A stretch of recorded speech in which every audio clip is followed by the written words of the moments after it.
जगदंब जगदंब जगदंब जगदंब जगदंब जगदंब जगदंब छत्रपती खड्गधर कवडीमाळ चापधर वज्र तेज रुद्र।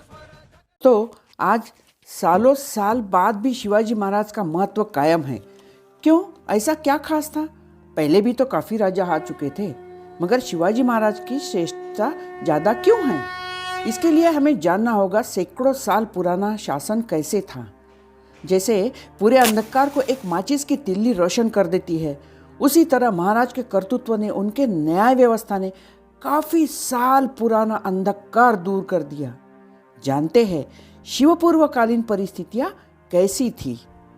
शिवपूर्व काल के भारत की क्या अवस्था थी, इसे समझोगे उसके बाद ही शिवाजी महाराज का अतुलनीय साहस, हिम्मत को ठीक तरह से आप समझ पाओगे। ईश्वरीय आभा से रत प्रकाशमान जो परिपूर्ण है वो भारत, हिंदुओं का स्थान ऐसा हिंदुस्तान। हमारी हजारों साल की समृद्ध परंपरा, ऋषि मुनियों का, शूरवीरों की विरासत है। साहित्य, कला, संस्कृति, धातु कला, शिल्पकला का ये एक अनोखा संगम है। इसका संगम मतलब भारत।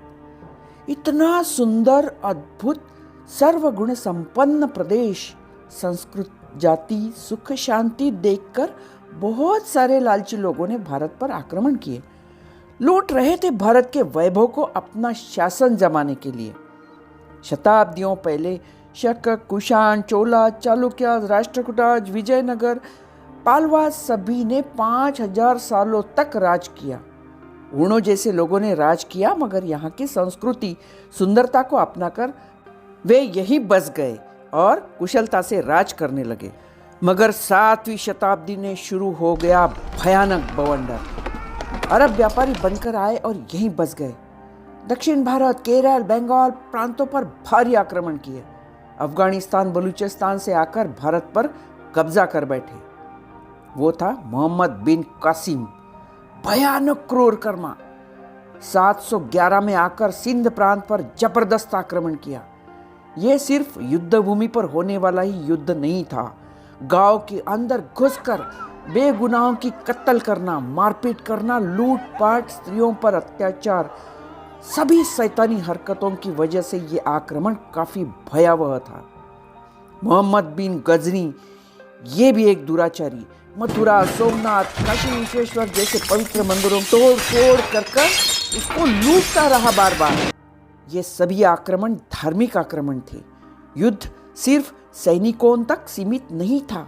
जमीन, मंदिर, घर, सबके सबको तोड़ना, एक ही मकसद, बस नामो निशान मिटा दो। क्यों? क्योंकि पूरे विश्व पर उन्हें कब्जा करना था। हिंदुओं का जबरदस्ती से मुसलमान बनाया जाता था। जो धर्मांतर करने को तैयार ना हो उसे पूरे घर वालों के साथ कत्ल कर दिया जाता था। बिन कासिम से लेकर अहमद शाह अब्दाली तक अनेक मुस्लिम शासक आए। क्रूर कर्मा मोहम्मद घोरी की कड़ी टक्कर देने वाला शूर योद्धा था पृथ्वीराज चौहान। पृथ्वीराज चौहान ने 1, 2, 4 बार नहीं तो 17 बार घोरी को हराया, मगर अपने दरिया दिली की वजह से उसे छोड़ दिया। और उसी एहसान फरामोश घोरी ने पृथ्वीराज की क्रूरतापूर्वक हत्या भी कर दी। बाद में आया बलबन भी कुछ क्रूरता में कम नहीं था, जिसने लाखों लोगों का खुलेआम कत्ल कर दिया। जगह जगह पर वधस्तंभ बनाए, बेरहमी से हजारों को सूली पर लटका दिया और खुशियां मनाता रहा। अल्लाउद्दीन खिलजी, दुराचारी, लालची, पद्मावती को पाने के लिए चित्तौड़ पर इसने अनेक आक्रमण किए। राजपूतों ने जबरदस्त टक्कर दी, एक नहीं बार बार। रानी पद्मावती के सौंदर्य से पागल हो गया खिलजी ने बार बार आक्रमण किया और राजपूत स्त्रियां महारानी पद्मावती के साथ दहकते ज्वाला में कूद पड़ी। उन्होंने जोहर स्वीकार किया, मगर खिलजी के हाथ न आए।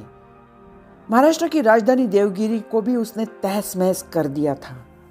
फिर आया मोहम्मद तुगलक, एकदम अवलिया स्वभाव के कारण सबको काफी तकलीफ देने वाला ऐसा तुगलक। बोलते हैं ना, क्या तुगलकी निर्णय लिया है, अभी इधर तो अभी उधर, अभी उधर, कभी कुछ कभी कुछ, परिणाम की चिंता किए बगैर निर्णय लेने वाला जो है वो है तुगलक। गांव के गांव कत्ल कर दिया था। ढस दिमाग मगर राक्षसी वृत्ति। उसने तो खून की नदियां बहा दी। देखते रह गए सब लोग, मगर प्रतिकार करे तो करे कौन? तैमूर लंग भी ऐसा ही एक भयानक नीच प्रवृत्ति वाला शासक, जिसका किया नरसंहार देखकर यम भी थर्रा गया होगा। हिंदुओं के मंदिरों को फोड़ा, अनेक लोगों के मकान जला दिए।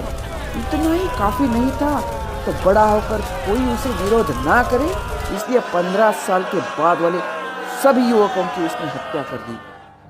किसी भी घर में अब कोई युवक नहीं था, थे तो छोटे बच्चे या तो शक्तिहीन लाचार बूढ़े। सब दूर घनघोर अंधेरा छाया था। क्या करे? हर व्यक्ति लाचार थे। करे तो क्या करे, कुछ समझ में नहीं आ रहा था। उसके बाद हो गई मुगल शासन की शुरुआत। किससे हुई हम देखेंगे अगले भाग में।